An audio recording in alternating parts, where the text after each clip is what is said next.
আল্লাহু আকবার, আল্লাহু আকবার।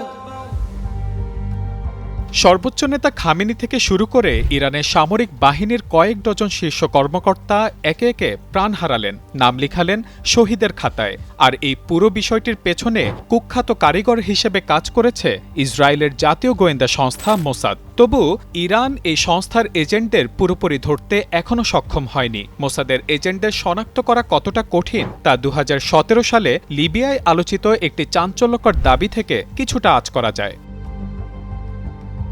প্রায় এক দশক আগের ঘটনা। একজন মুখ ভর্তি দাড়িওয়ালা মানুষ, মাথায় টুপি ও পাগড়ি, পরনে বড় আলখেল্লা, যিনি লিবিয়ার বেনগাজিতে একটি মসজিদের প্রভাবশালী ইমাম হিসেবে প্রতিষ্ঠিত করেছেন। ইমাম থাকাকালীন তার জনপ্রিয়তা ও প্রভাব বৃদ্ধি পায় এবং পরবর্তীতে তিনি সশস্ত্র সংগঠন আইএসের সাথে যুক্ত হয়ে অন্তত 200 জন যোদ্ধার একটি দলেরও নেতৃত্ব দেন। নাম তার আবু হাফস।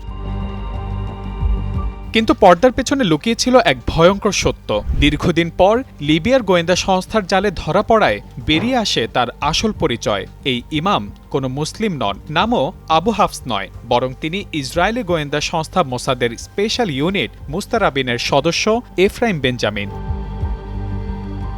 দীর্ঘদিন ছদ্মবেশে থাকলেও তার কিছু অসংলগ্ন আচরণ আর অতিরিক্ত উৎসাহে তিনি শেষ পর্যন্ত লিবীয় গোয়েন্দাদের জালে ধরা দেন। যখন সে আইএসের ভেতরে ঢুকে বড় ধরনের নাশকতার পরিকল্পনা করছিল এবং লিবিয়া সরকারকে উৎখাতের চেষ্টা করছিল, তখন তার গতিবিধি ও যোগাযোগের ধরনে কিছু অসঙ্গতি ধরা পড়ে। 2017 সালে এক বিশেষ অভিযানে তাকে গ্রেপ্তার করা হয় এবং জিজ্ঞাসাবাদে সে স্বীকার করে যে মোসাদ তাকে আরবি ভাষা ও ইসলামী শিক্ষায় প্রশিক্ষণ দিয়ে মুসলিম দেশগুলোতে বিশৃঙ্খলা তৈরির জন্য পাঠিয়েছিল।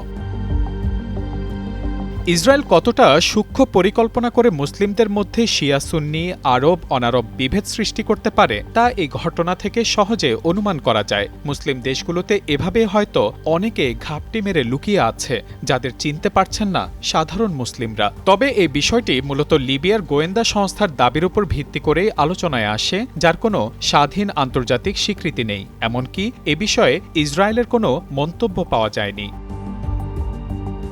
Mahmudul Hasan, Times today.